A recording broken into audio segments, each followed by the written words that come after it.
Hello, everyone. Thank you for sticking around after the break after Table Takes. Hope you enjoyed that show this morning.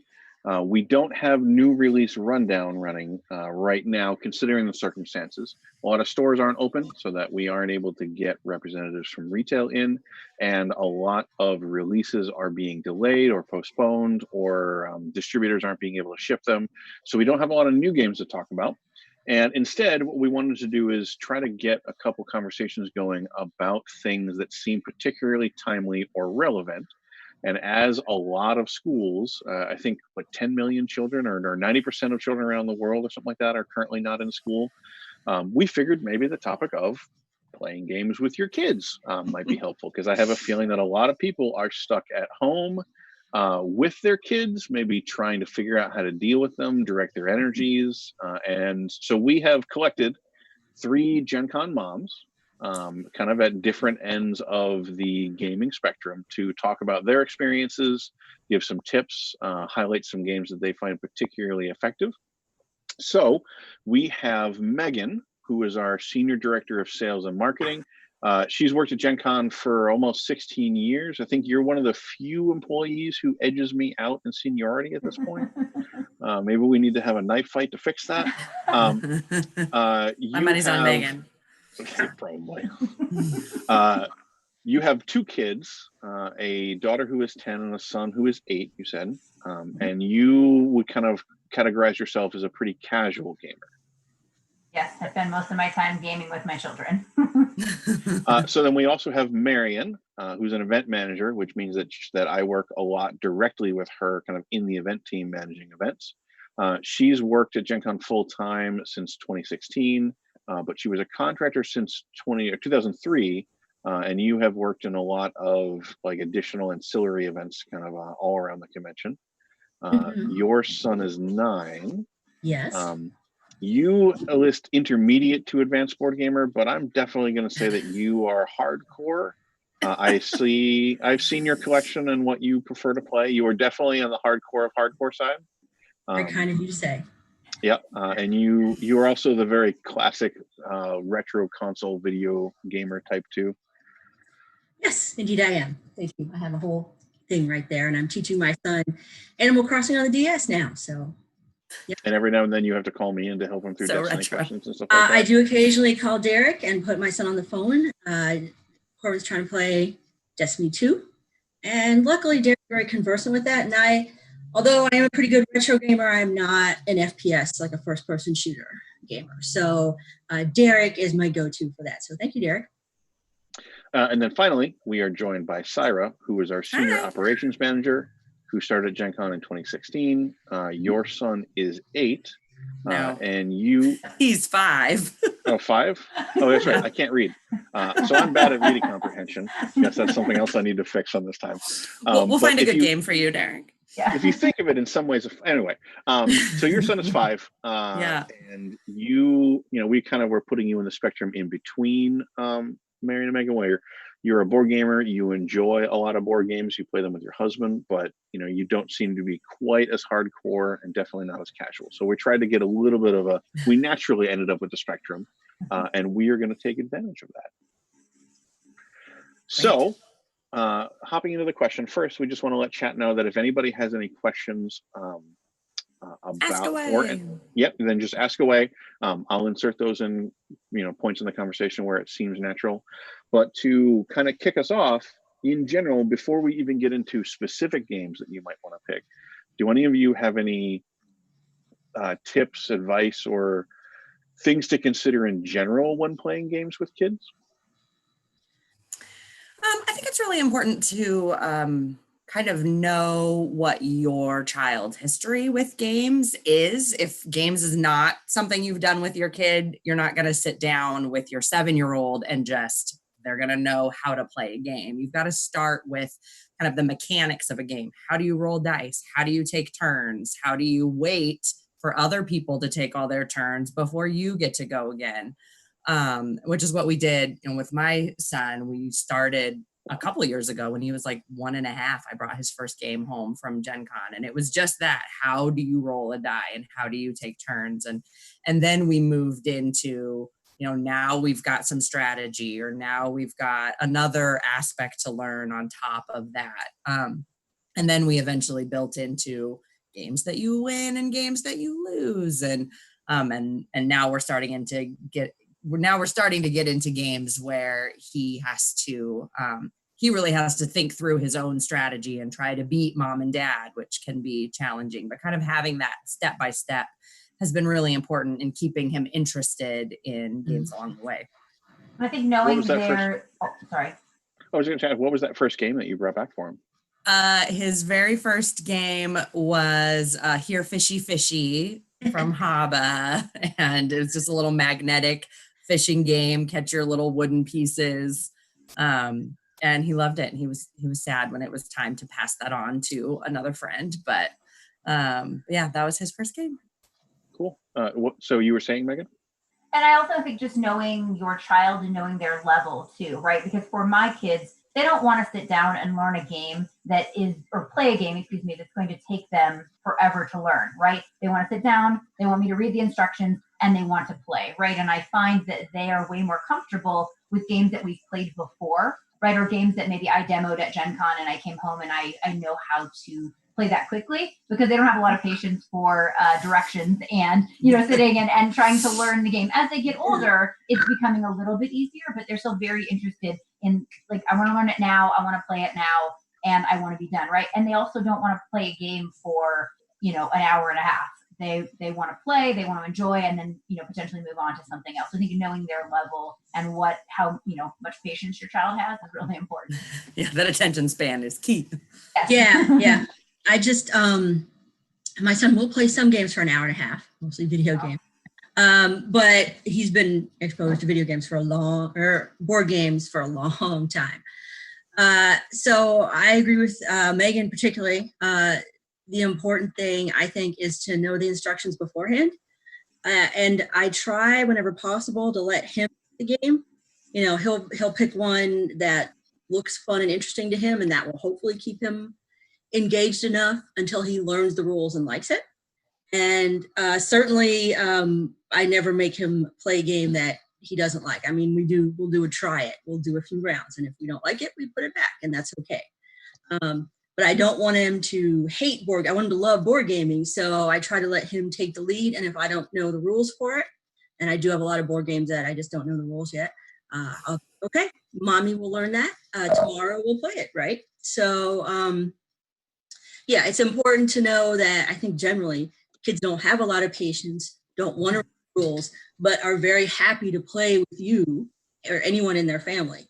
So if you take the time to learn them, I think they'll enjoy it.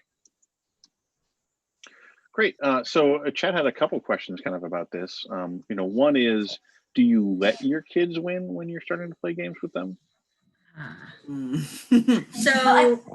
Well, go ahead, Megan. No, I was just going to say that when our kids were younger, we felt like it was really important for them to learn how to lose, right? I think in life, your kid has to understand that you don't get to win at everything, right? So depending on how many times we played a game or what game we were playing, yes, there were times that we would give them the advantage and we would let them win, right? Because we want them to feel that victory as well. And of course, this also goes back to knowing your child and knowing if they're going to throw a complete fit, right? But I believe that my kids are now better sports at the games that we play because we taught them young that you're not going to win every time. And if you're going to have a bad attitude, then you don't get to play games. And they really enjoy playing games and it's a privilege. So I don't think letting your kid win is the right strategy all the time. I mean, yeah, no, I agree. I teach a lot of people board games, kids and adults. And whenever I teach anyone a board game for the first time, I always tell them, look, I'm not really paying attention to strategy very much. I'm paying attention to how you're learning the game and if you're missing any of the rules. And in fact, usually, whether it's adults or kids, I will, if it's a complicated game, talk through the first 3 or 4 turns I take. I'll say, I'm moving this here because I want these resources so that maybe next turn I can get that or something. And that's just for anyone. I mean, no one wants to learn a game or be taught a game and then be instantly crushed by the person that's teaching them. They're never going to want to play that game anymore, right? So I do take that same tactic with my son generally. I will play, but I'm not trying to go for deep strategy the first couple of times we're playing.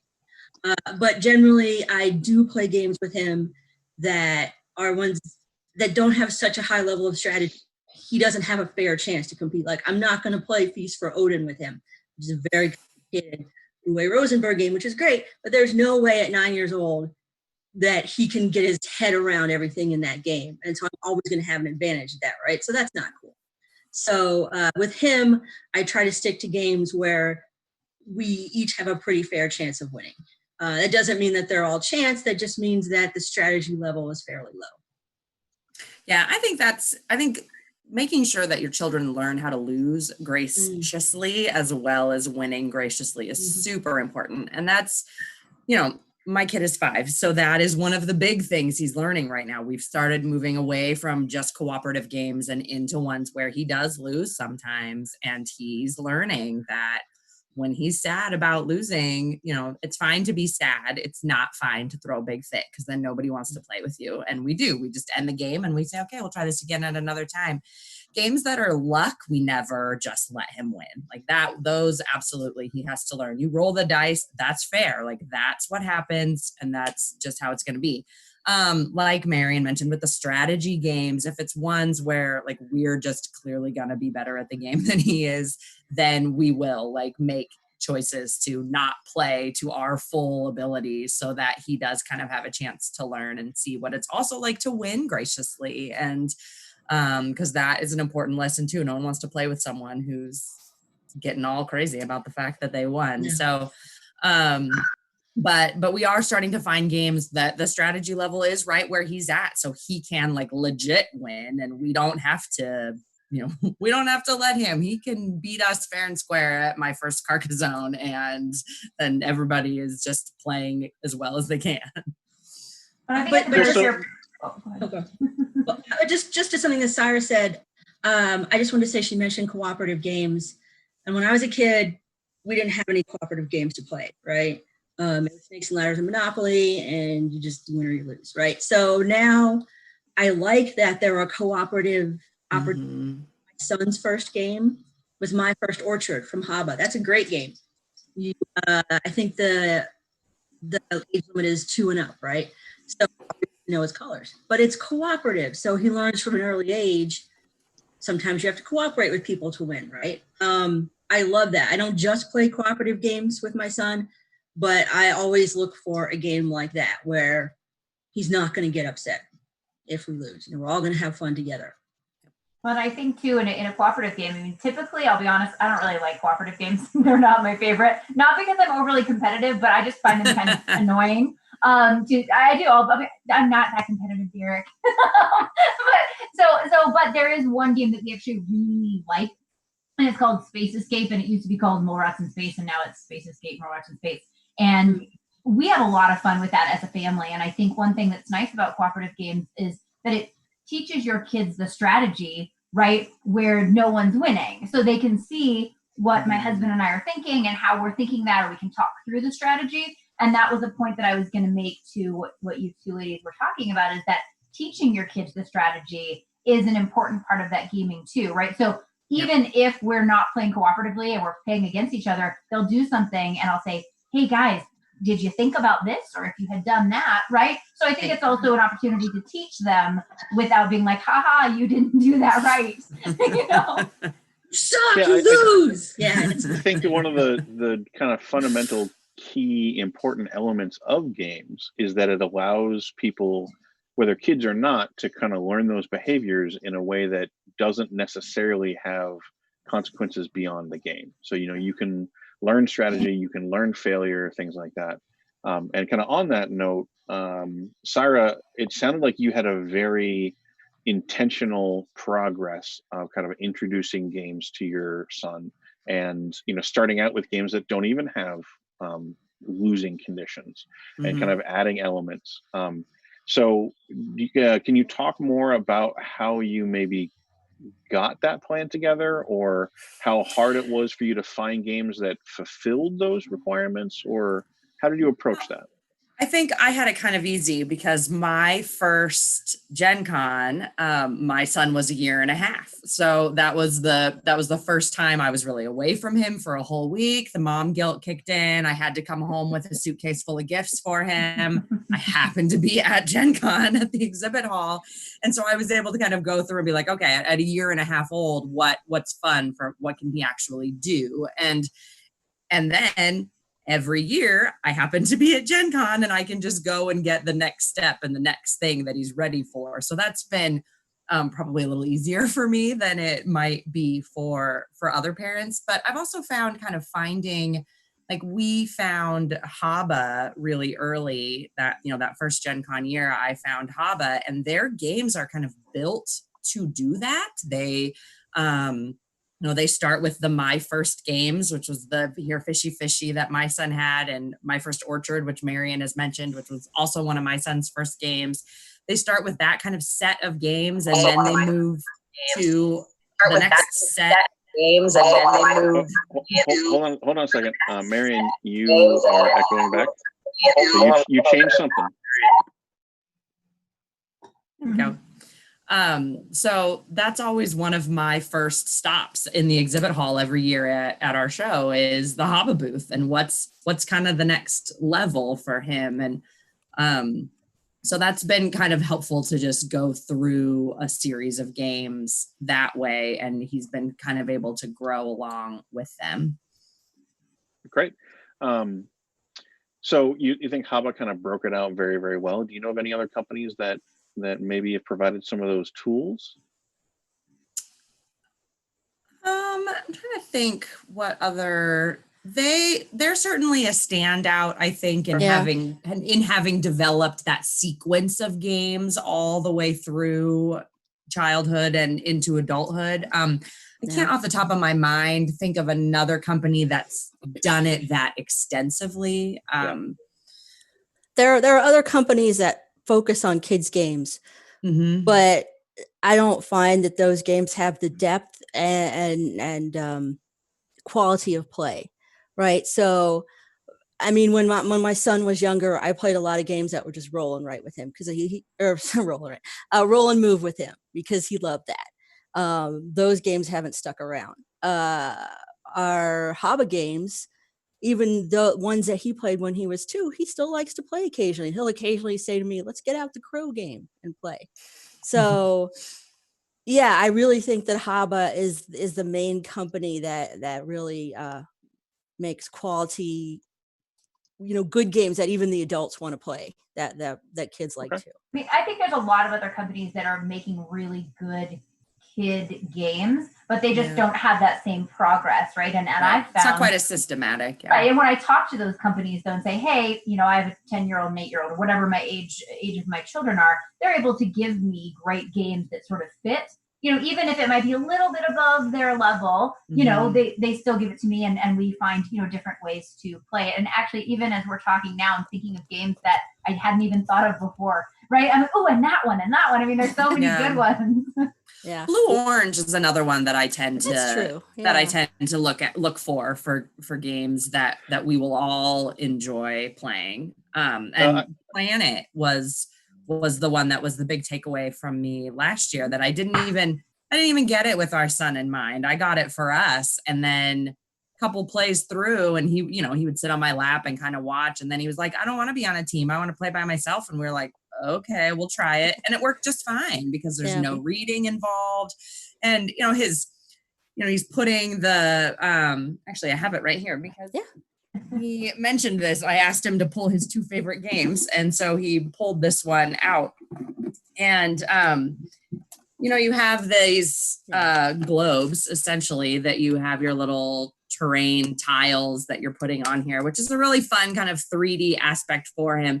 And there's strategy to how you place the tiles, and his tile placement makes no sense at all when he does it. Like, he doesn't get that strategy aspect of it, but he can certainly play the mechanics of the game. So we can all play it together and we have fun with it. There's no reading required. And sometimes he just wins. Yeah, I was going to say, did he just randomly... You have no strategy, and how did you beat us? But he does. And so he loves it, and we love it because it's not a kid game per se, but it's still one that's very accessible for all ages. I think Planet is a really good example of kind of what I would call a toy-ish game, where like the appeal of the game is not necessarily like the mechanics or some elegant element of game design.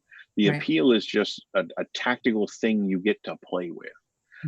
And I think that can be a good thing to keep in mind when buying a game for a kid, is that if the game is just fun to mess with, then that might carry through a lot of their attention too. That's true. Or it makes fun noises, or it's pretty. I mean, there's lots of things like that too that make a difference. There's a game that my son loves a lot, and he loves to teach other kids how to play it. It's called Spinderella. It's a very simple, I know, it's a very simple roll and move game. There's not a lot to it, but it does have a really cool twist where there's a magnetic spider that comes down and clicks on these ants that are trying to go to an ant picnic. Well, my son loves it, and it's a great game. And usually at the end of the game, he puts all the ants around, and one of the spiders is a DJ on the tree stump, and they play a little game, and it's just the funniest thing. So he loves that game, but he loves it in part just because it's so fun to play with during and after the game. You say that he teaches it to other kids? Yes, yeah. That must be adorable for you to watch. Yes. Well, he's always adorable, but he's my son. But our children are always adorable to watch. Yes, you're supposed to say that. Yes, they are. As he's gotten a little bit older, 7, 8, or 9, I specifically try to bring games to our game night when we used to have them, and when we have them again, that he could teach some of the smaller kids there. So those games are Spinderella, Splendor, Mastermind, and honestly, I even will bring Battleship sometimes, because it's not a bad game for a kid. I'll still play it with my son if that's what he wants to play. And that sort of got less of a threshold, for kids. It's not overwhelming. It's also not overwhelming to the parents if I say, I'm going to teach you this game and my son is going to teach your son how to play Battleship, right? So, I really love taking games for my son to teach other kids. It's just the best thing ever. For a final couple, hello there. For a final couple questions, is he just taking a switch? Yep, I'm just taking the phone or something. For a final couple questions about like general recommendations for kids. Do any of you have advice or tips on how to keep the kids focused on a given game? Like, is there anything that you can do to try to keep them engaged with the game as they're getting used to it and learning it? Well, I find promising a Frosty after helps a lot.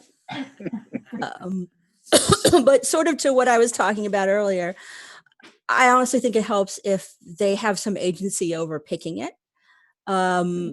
They like it. They feel a little more engaged with it. And as long as it's a game that I know is not going to take too long to explain. Like there's a game I love called Glassworks. It's about making glass in the Bavarian forest. And I love it. My son likes the cover, but he's never going to be interested in figuring out how we make the glass with the sand and the coal. And it's really cool. And I love the game, but well, not yet. Maybe not yet. Oh, I hope so. Oh, I hope he becomes a fun board gamer.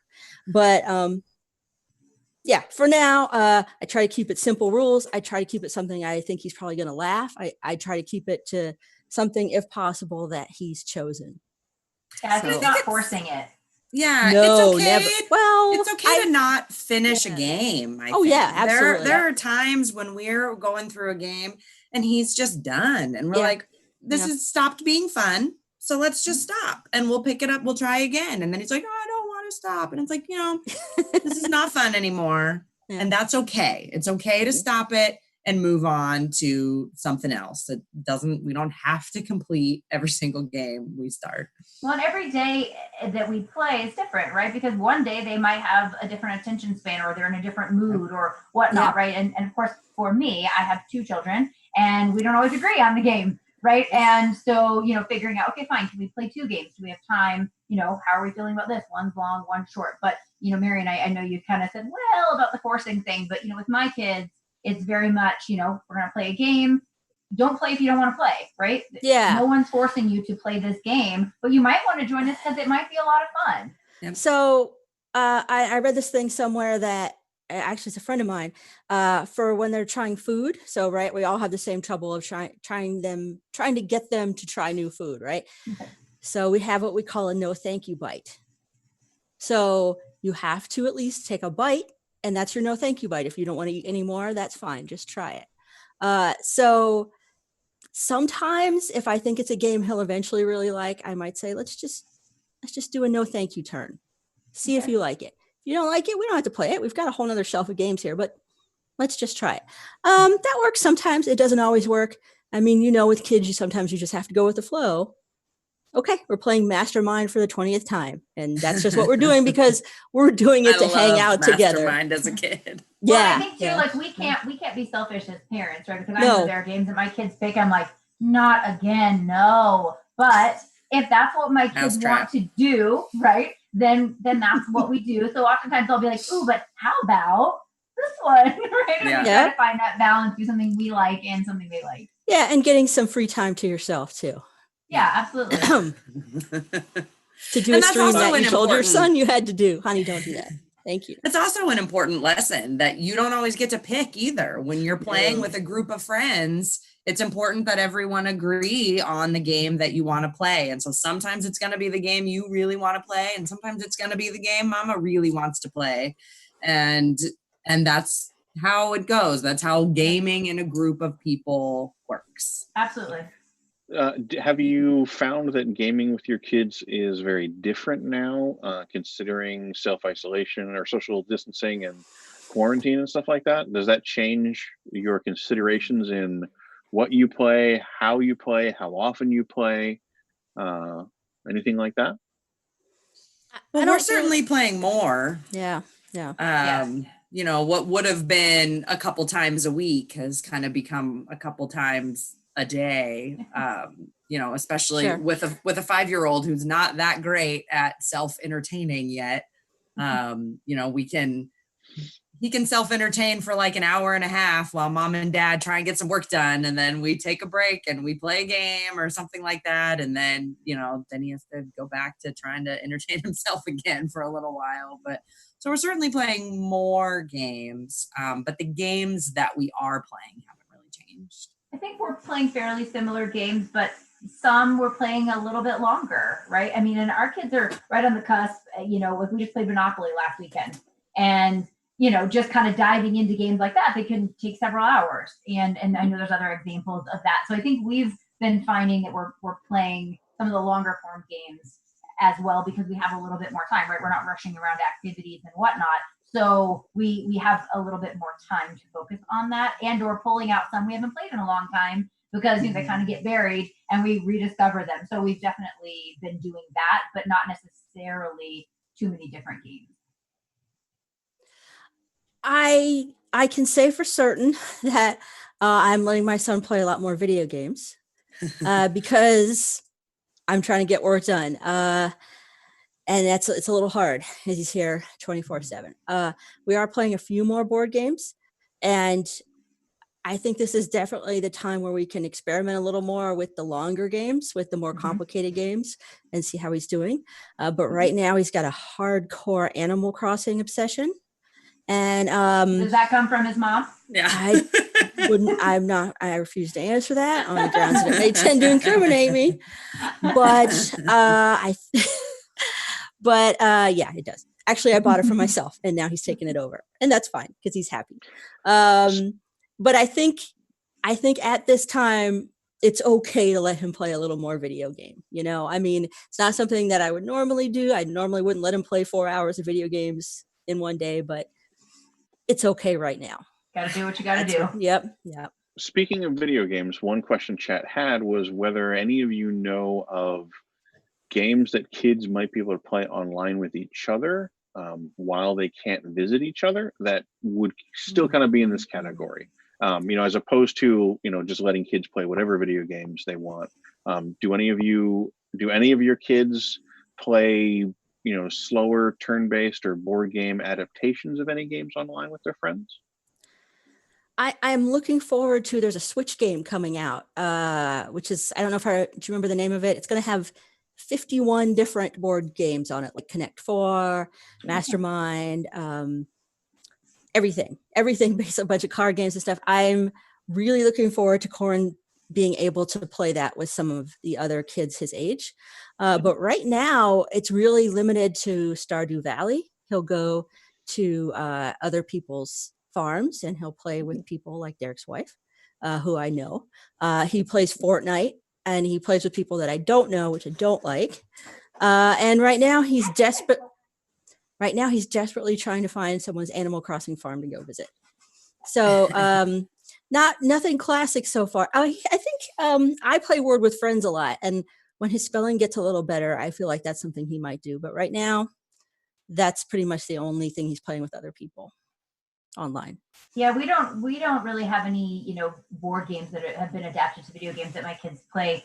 There is a math game that they like to play called Prodigy, and yes, and they absolutely love it, and they can connect with their friends, and it's very safe, and I appreciate that. And my son just found a Lego game on the Xbox, and I really wish I could remember what it's called. And you can connect with your friends, and it's a fun, again, safe, very appropriate game for kids. But I don't remember what it's called. Might be like Lego Universe or something like that, I think is what it is. Maybe. Is it Lego Dimensions? No, yeah, I think that might be it. What about you, Sarah? Like, I mean, does he even do anything online by himself?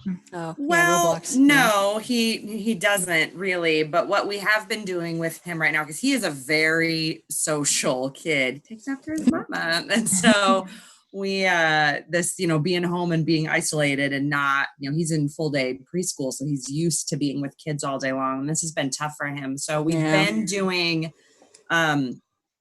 virtual play dates where we set up a laptop in front of him and his friends got a laptop in front of them, and they just play with their Legos or whatever they happen to be playing with that day, and they just do it in front of their video chats. And he is so happy when he gets to do that. And it's, he's not that age, and his friends are right at that age where with some kids it works and with other kids it doesn't. They don't really get, like, you got to sit right here where the video can see you, or there's no point to this. But he has a couple friends that it works really well with, and that's been hugely important for him to kind of keep some of that social interaction. And there have been times where he has sat there with his friend and they've played Legos for like an hour and a half, and they're just talking about whatever 5-year-olds talk about. What is that? It is super cute to watch and super effective for mommy getting some work done. Yeah. I will say that now that Corin's a little older, he does have a few friends from his school that he actually does play Fortnite with online, which I've let him friend, like your friend Eric, right? So that's kind of nice and a way for him to keep in touch. Now, I don't know about, maybe your kids are doing this too, Megan. He just started using Zoom to actually have classes, occasional class, like an hour or two a day. So that's been really nice for him to be able to see all of his friends. And you used, what was that thing you used online? Prodigy and some other that you did those little math games? Remember the name of it? No? Yeah, I do. Could you tell us, please? ABC. ABCYA, yeah. So we do different things like that. So on a similar topic, Chat also asked how you managed to balance work plus, entertaining, teaching, just being a mom with your kids during all of this. Well, do you find that, well, it's obviously very different than normal life, as we can kind of see right now. And it's hard. It is hard. Some days are better than other days. Do you find the role, to keep it on game topic, do you find the role that games play or the way that you use games is any different? I mean, I think it's different, a little bit different in my house compared to the other ladies, because I have 2 kids, right? And my kids are of the age where they can entertain themselves and each other, right? So we're very fortunate that I can say, hey, go get a game, and they can sit down and they can play a game together, right? So games have been really helpful in our house. That's great. Because it's one thing that changes their focus, right? And I feel good about them playing games because there are educational values and aspects. Now, as long as they're getting along and not fighting over the game, right? But the games have been really important for us, not just for my husband and I to play with them, but for them to play together during all of this. Mm-hmm. Great. Is there anything else that we want to kind of discuss in the realm of like how to play games before we maybe get into some of the more detailed recommendations of specific games? I mean, I think patience, which we all have anyway, is the important thing, right? Patience, short instructions. I think that's what we came up with. And hopefully a topic they're engaged with, right? I think that's pretty much it. Great. Which is exactly what I like in games. So, Short instructions. Why don't we talk about some specific games that each of you are, these might be some of your favorite games to play with your kids, or I think in Cyrus' case, at least, she had her son pick some of his favorite games to play with her. So what favorites do each of you have to share? Okay. Okay, I can go first. I actually have the game that Corin asked to play with me the most here. It's called Stop Thief, right? Mm-hmm. It's actually it's by a company called Restoration Games. They take older games and they sort of rehab them for the modern board gamer. So the nice thing about it is being an older game, it's not that complicated, right? It's fun because it's cooperative. We all play together as a family. It's also fun because it uses an app. So there's this, of course, he loves phones and computers, right? So there's an app where we listen to the secret thief and try to find out where he is. So that is absolutely one of his favorite games. Let's get another one of your favorite games, honey. This was a favorite of his when he was much younger. I've talked about this before. This is actually Mastermind for kids. So there's only a few channels, but there's 3 slots. Regular Mastermind for adults is 4. There's a Super Mastermind that's 5. This is a very simple game that's been around forever, where one player makes a secret hidden code, in this case of animals, but of colors or pegs, and then the other player tries to guess it. I don't know. It's just a classic game. It's simple to set up. It's simple to teach. He enjoys it. I feel like it teaches him deductive reasoning. And almost everyone has this like in their parents' closet because it was very popular in the 70s. So it's been around forever. Oh, thank you, sir. This is an exciting game that Corin just got that he likes a great deal that I'm not really very good at, called Mage Wars Academy. I think part of the reason he likes this so much, which I'll show you right quick, is that it has... He's clearly very excited about it. Yes, it has a little spell book. And so when you're playing, you hold the spell book and you pull out a card and play it. So, and he would like to show you right now.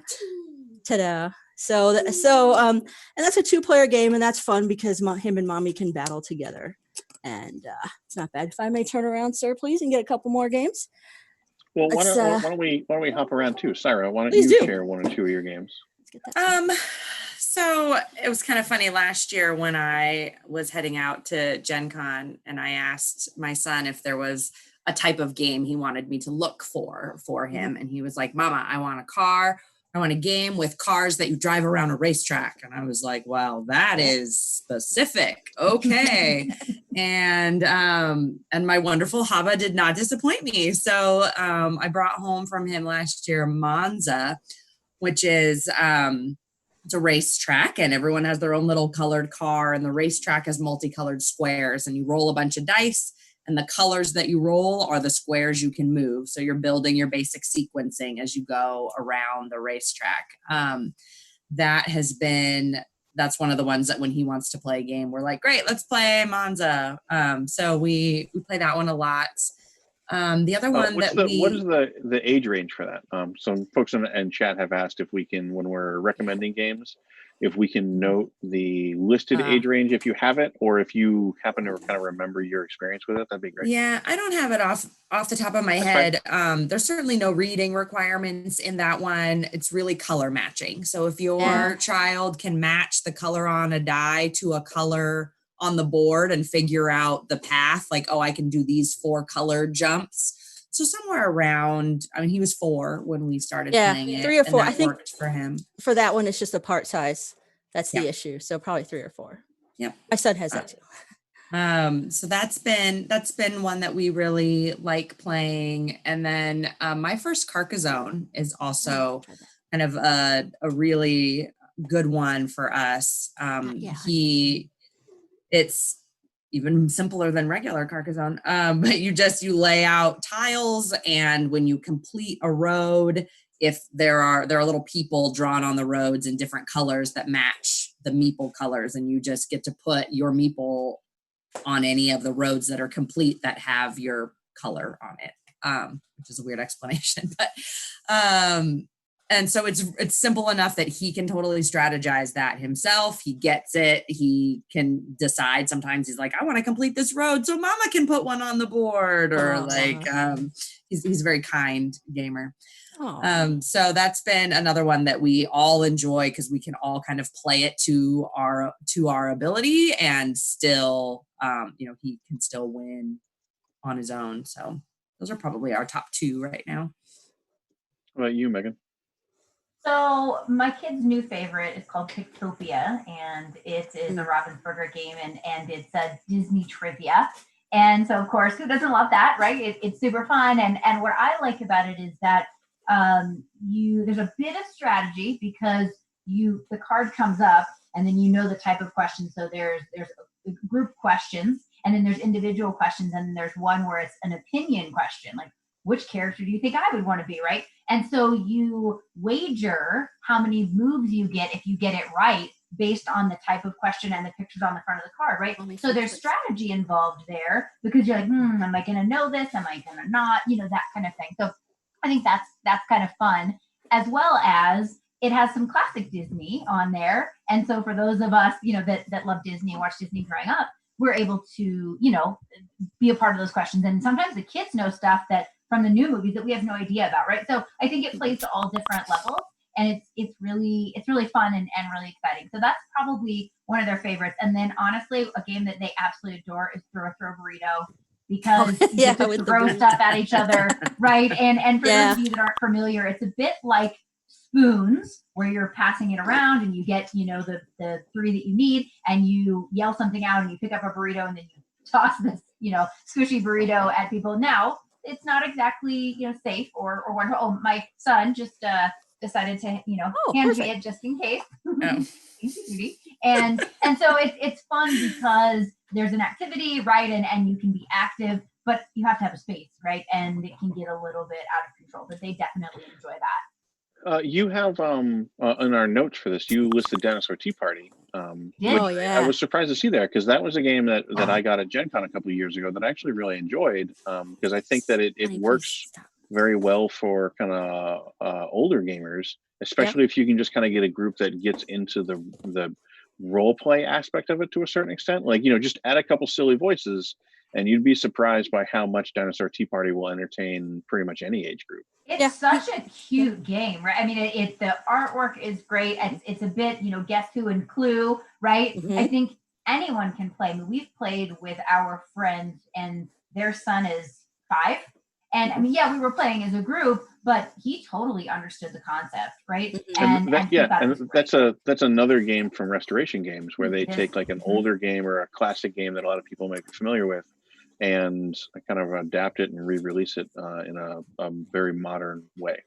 Yes, we have that one and haven't actually played it yet, so I'll have to open it up. Maybe that'll be our new one that we try this. You should. It's fantastic, and it's super easy and quick and very easy to learn. Mm-hmm. The art's great too. Yeah. Marianne, it looks like your son has a few other games that he would really like you to share. Yes, he would. So this is one that really kids of any age can play, Animal Upon Animal, again from Haba. This is an older version of it, but it's a dexterity game, which is a lot of fun. You basically roll a dice, and you're trying to stack little animals. So you can see that it's going to be very interesting to a kid to roll a dice and put an animal on top of you have to stack them on top of the crocodile. So there's no reading involved, and even adults like to play this. Yeah, dexterity games are really good for the whole family. We've been playing Catch the Moon. Oh, I love that. Yeah. And we simplify it a little bit.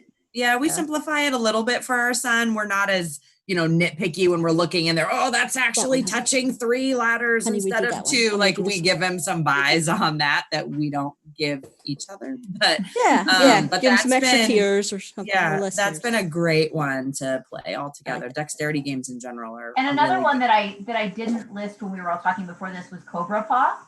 And it's either there's little dominoes and they have different symbols on them, and you roll the dice and then you have to grab the one that matches the dice, and it's fast paced and it, again, colorful, really fun. Yes, Cobra Paw. So that one is also a lot of fun. This is a fun game. Yeah.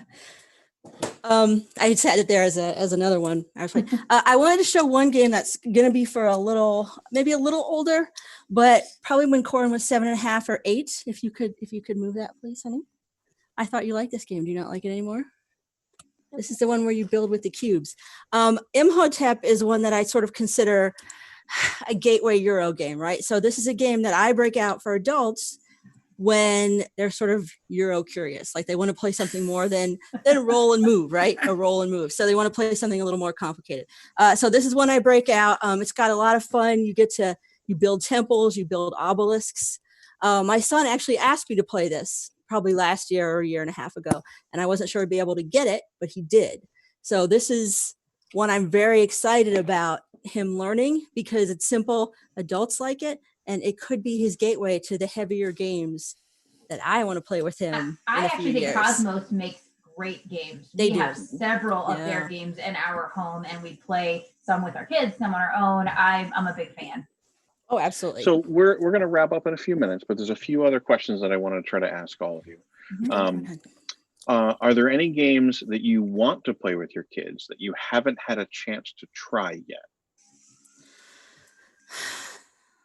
So I've started thinking about what games I like to play and then what games can I get for my son that are kind of stepping stones for those. So I really like games where everybody's kind of building their own thing and there's not a ton of interaction. Derek knows this about me. Yep. This is where we're diametrically opposed. Yep. So Barren Park is one of my favorites with that. Everyone's building their own bear park and it's tile placement and you have to kind of Tetris everything together, but it's a bit too much for my son still. But good old Haba came through this year with Tiny Parks, which is it's the same exact concept, but it's a tinier little board and the pieces all fit together much nicer. So I play that one with my son a lot. And he thinks, oh, we're playing this game. And I'm like, haha, I'm teaching you what you need to know to play my favorite games with me in a couple more years. So Barren Park is one that I'm looking forward to playing with him. And then Forbidden Desert, I think, is one that we'll be able to start trying with him again kind of soon. It's a cooperative one. It's everybody against a sandstorm, find all the pieces before the sand overtakes you. No real reading involved. We'd have to, read him his little character card, but that was really it. So that's one have you played Forbidden Desert with him or Forbidden Island with him yet? No, we only have Forbidden Desert. So, okay. So that's one I think we might be able to try kind of soon-ish. He's reaching a point where his ability to grasp a game is really it's outpacing his lack of reading at this point. And so the next kind of level of games that he would be ready for kind of mechanically require reading skills that he doesn't have yet. So we're still trying to find those games that are a little bit more challenging for him, but without any reading needed. The reading aspect definitely changes, right? Once your child knows how to read, it's a whole nother level of gaming, which is really nice. Yeah. It's so nice that I'm able to play stuff. Not that I didn't enjoy playing my first Orchard or Battleship or Mastermind 100 times in a row, because I sort of did, but it's so nice that my son can actually play games that have a little deductive reasoning now, that are games that I might play with my board game group, right?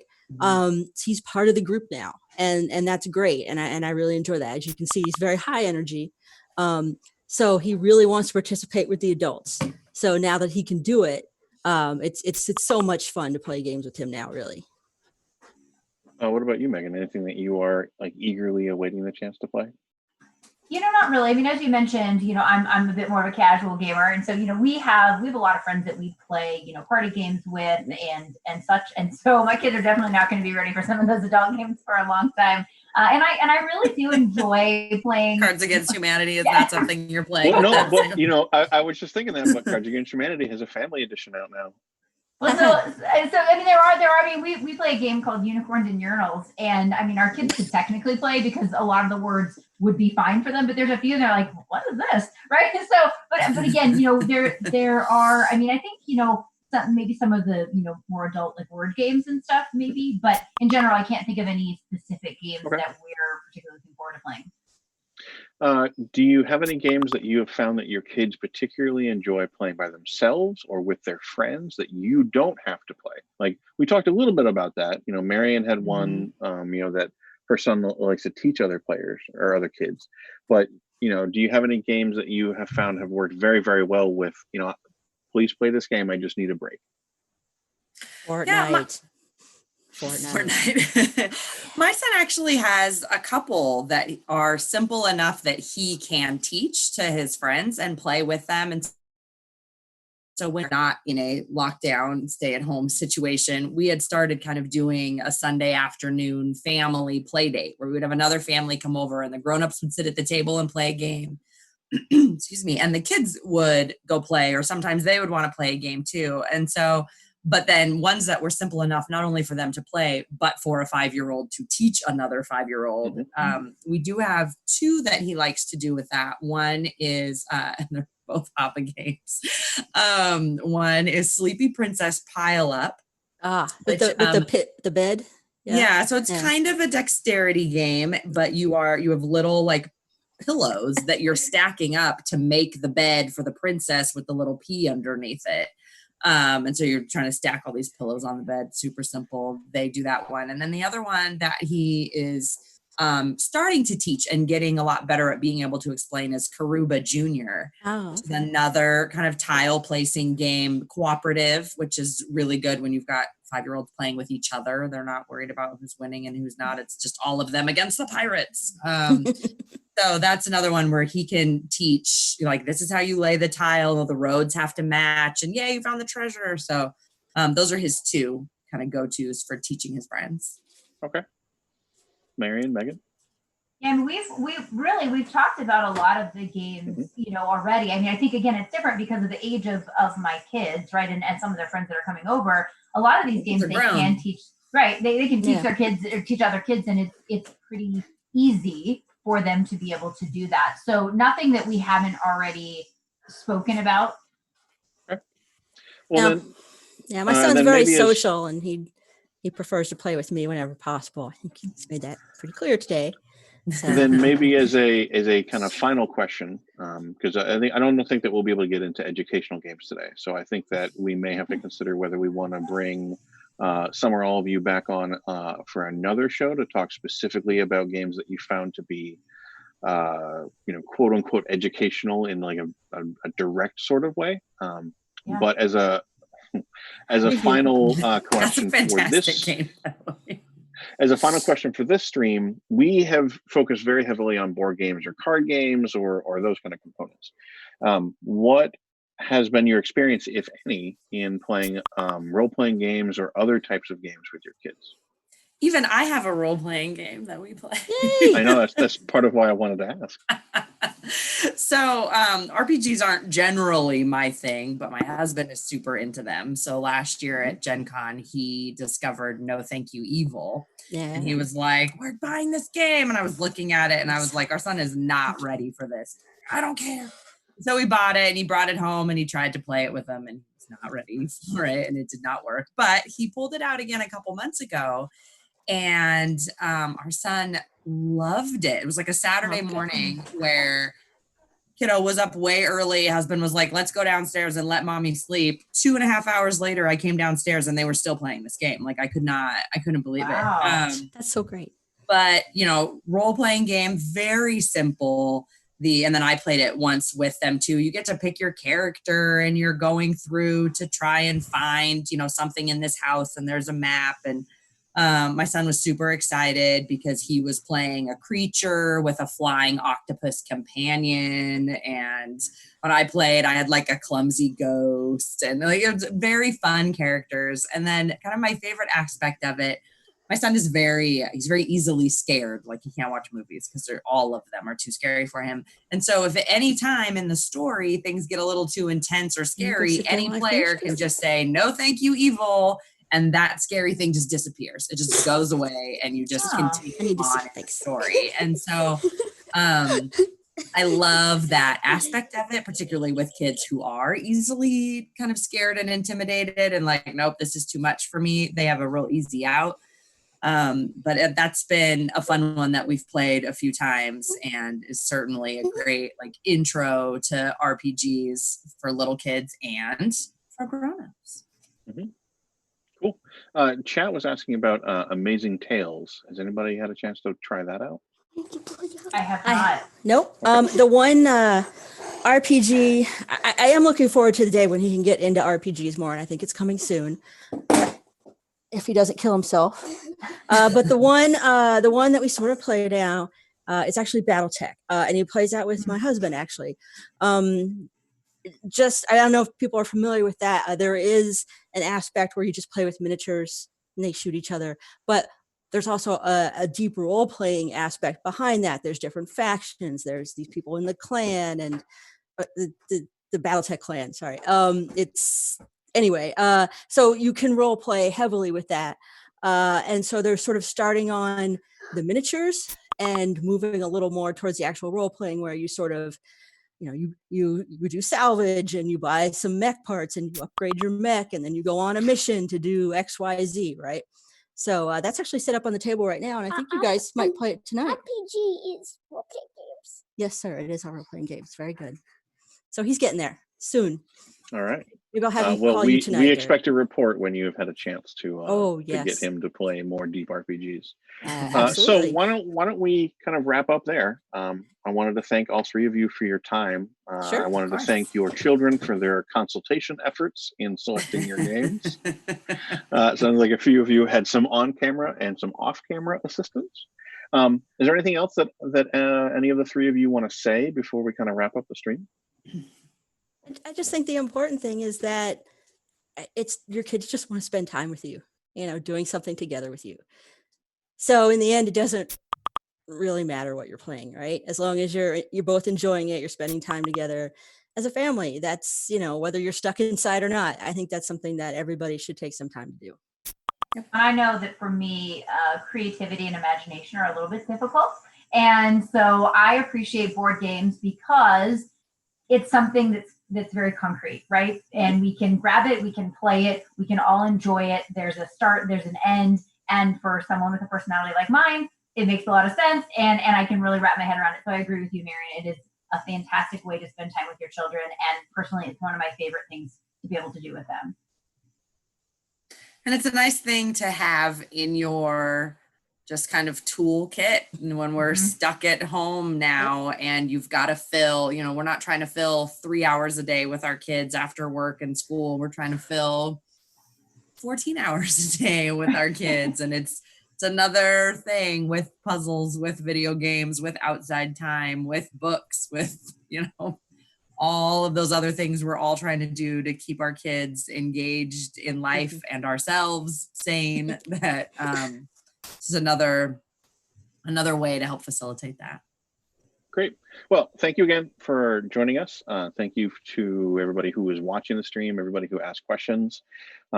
We probably will, have another time where we're talking about educational games. I'm sure that we can revisit this topic at some point to see what other new games have come out or how your children's tastes have changed as they've grown. We'll see. But again, thank you for everybody for joining us. Stick around after this show, after a break at 6 p.m. We will have game night where Lauren one of our key kind of production people, is going to be facilitating and organizing a game of For the Queen with Marcus, who's another one of our production folks who's usually behind the camera, Jackie Dash, and Bonsai, who was on earlier on Table Takes. So some familiar faces, some new faces. I've heard some really good stuff about For the Queen. It's kind of a storytelling game, but I haven't had a chance to play it myself. So you should come back and check that out if you're curious. We also have lots of other streams on our channel. It occupies a whole lot of the week. On Monday nights at 6 p.m., we have Board Games with the Brothers Murph. They are two very high energy guys who play games and engage with chat. Marion really likes it because they play lots of roll and writes and stuff like that sometimes. And then on Wednesday, the Brothers Murph return for Minis with Murph at 9 a.m.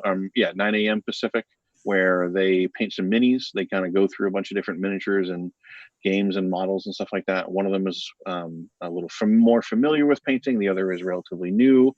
So they kind of show you a variety of techniques and kind of help you get up and running. So even if you're not a miniature right now. So yep, that's even if you're not a miniatures painter, if you have Yeah. board games with minis or role-playing games, it's a good stream to join. We have a new stream after them on Wednesdays at 11 a.m. called This Game Gets Dicey, and that is Paula Deming in LA and Matthew Jude in London playing games together online. I think in a previous show we talked about how they played Wingspan through Tabletop Simulator, and they were able to, they had a great game. So if you're curious about how some games will operate online when you can't visit people, that's a good stream to check out. Also on Wednesday at 4 p.m., we have Fireside with Peter Atkinson, where he will interview, right now he's covering the history of D&D in 3rd edition. So he'll interview some designer or artist or editor who was there kind of in the trenches when Wizard of the Coast bought TSR and transitioned from 2nd edition to 3rd edition. That's also released as a podcast. The new episodes come out on Friday. And on Monday, older episodes of last season when they covered Magic are released. Wednesday night, 6:30 p.m., we have Westgate Irregulars, which is a local group of authors who play a D&D campaign together, which is always quite a blast. And then on Fridays, with our new schedule, we have Table Takes starting at 2 p.m. Usually at about 3:30, we should have some sort of special topic to replace New Release Rundown. We'll have more details about that soon. And then at 6 p.m., we have game night, like I discussed. So remember to follow our channel. Remember to hit the notification button so you are notified when we go live, if Twitch is kind enough to send you that notification. And if you miss anything, you can always check the video on demand on Twitch. It's also uploaded to YouTube about 24 hours later, and Firesiders releases a podcast. So thank you again to everybody for watching. Thank you again to Syra, Megan, and Marion for joining us. I really had a lot of fun talking through your experiences playing games with kids. Thank you very much, everybody. Bye. Stay safe. Bye. Thank you.